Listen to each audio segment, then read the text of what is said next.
नीलम जी से मिलने आए हैं, क्या घटना के बारे में बताना चाहेंगे? देखिए, नीलम जी एपुआ की लीडर हैं, भाकपा माले की लीडर हैं।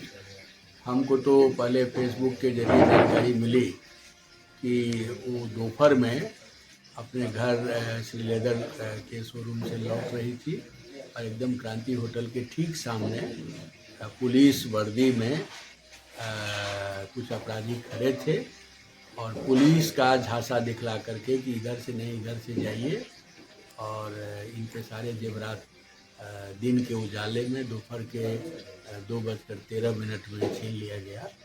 बाद में सुरेंद्र जी, वंदना जी के जरिए और भी जानकारी मिली और आज जिला कमेटी में स्थायी समिति की बैठक थी, तो उसमें भी साथियों ने पूरी रिपोर्ट किया कि समस्तीपुर में वर्दीधारी गिरोह का आतंक चल रहा है और जगह जगह चिंता की घटना हो रही है। विवेक विहार की घटना, नीलम जी के साथ जो घटना घटी है, वो तो नीतीश कुमार का जो गुब्बारा है, वो गुब्बारा फूट पड़ने की कहानी कहता है। हर जगह नीतीश कुमार बोलते फिर रहे हैं कि पहले तो शाम के बाद कोई निकलता ही नहीं था और बिहार में अपराध का ग्राफ इतना बढ़ गया है कि अब दोपहर में भी महिलाओं का चलना मुश्किल हो गया है, लड़कियों का चलना मुश्किल हो गया है। एक चेन पहन करके भी लोग बाहर नहीं निकल सकती है। इस तरह से अपराधियों का तांडव समस्तीपुर में है, अन्य जिलों में भी है।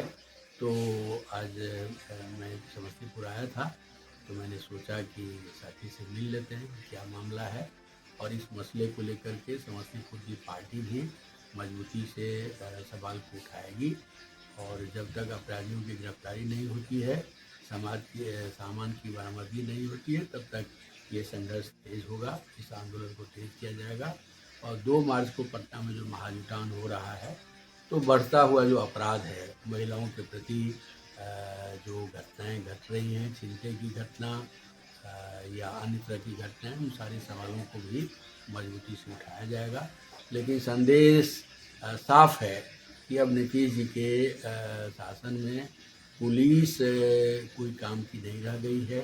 पुलिस कर्मियों का सारे अपराधियों के साथ कहीं न कहीं मिलीभगत है और हमको रिपोर्ट ये मिल रही है कि उन्होंने जो प्रत्यक्षता देखा वो बात तो एफआईआर में लिख रही थी। तो एफआईआर का मतलब ही होता है फर्द बयान।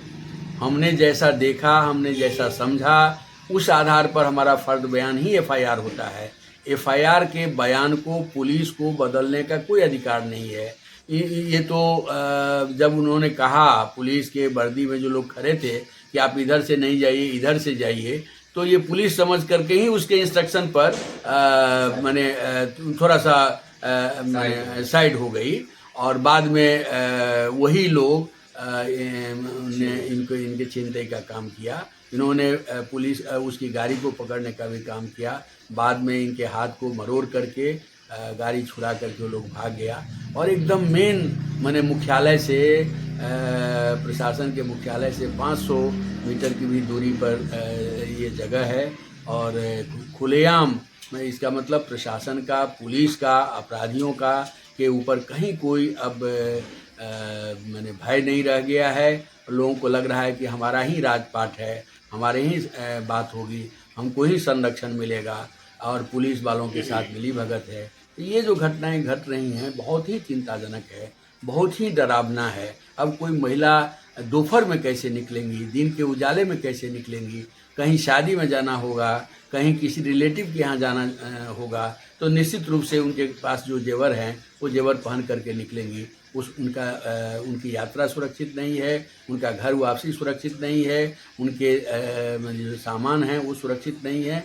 तो एक गंभीर चिंता की बात है। हम समस्तीपुर के एसपी साहब से भी कहना चाहेंगे कि इस मामले का गहरी तहकीकात हो, इस गिरोह को पकड़ा जाए, इस गिरोह को सामने लाया जाए और साथ ही साथ जो सामान की लूट हुई है उस सामान की बरामदगी हो। तो इस मुद्दे को लेकर के हमारे समस्तीपुर के साथी लोग मजबूती सवाल को उठाएंगे और फिर राज्य में भी इस मसले को हम लोग डीजीपी के सामने भी, एक खास तरह की घटना है, खास तरह का अंदाज है, खास तरह के लूट की ये वारदात है, इसको हम लोग सामने लाएंगे। नाम पर धीरेन्द्र झा, भाकपा माले पोलित ब्यूरो के सदस्य, मिथिलांचल प्रभारी।